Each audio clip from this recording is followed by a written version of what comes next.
Hi everyone, vegetable కిచడీని ఎలా prepare చేయాలో చూసేద్దాం. ఫస్ట్ ప్యాన్లోకి 1 స్పూన్ ఆయిల్, 1 స్పూన్ ఘీ, అలాగే కొంచెం జీలకర్ర, పచ్చిమిర్చి చీలికలు, కరివేపాకు వేసి తర్వాత కట్ చేసుకున్నటువంటి ఉల్లిపాయ ముక్కలు కూడా యాడ్ చేసి ఇందులోకి రుచికి సరిపడా సాల్ట్ యాడ్ చేసుకొని ఆనియన్స్ కొంచెం ఫ్రై అయ్యాక అల్లం వెల్లుల్లి పేస్ట్ కూడా వేసి 2 మినిట్స్ ఫ్రై చేసి దాని తర్వాత ఇందులోకి మీకు ఇష్టమైన వెజిటబుల్స్ని యాడ్ చేసుకోండి. నేను ఇక్కడ క్యారెట్ అండ్ బీన్స్ తీసుకున్నాను.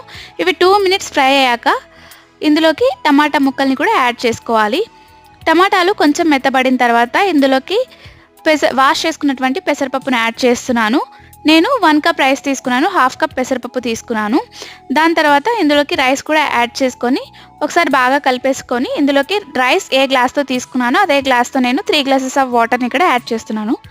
దాని తర్వాత ఇందులోకి కొత్తిమీర, పుదీనా చల్లేసుకొని మనము రైస్ రెడీ చేసుకోవటమే. చూసారు కదా, ఎంతో టేస్టీ వెజిటేబుల్ కిచడీ రెడీ అయిపోయింది. నచ్చితే లైక్ చేసి సబ్స్క్రైబ్ చేసుకోండి.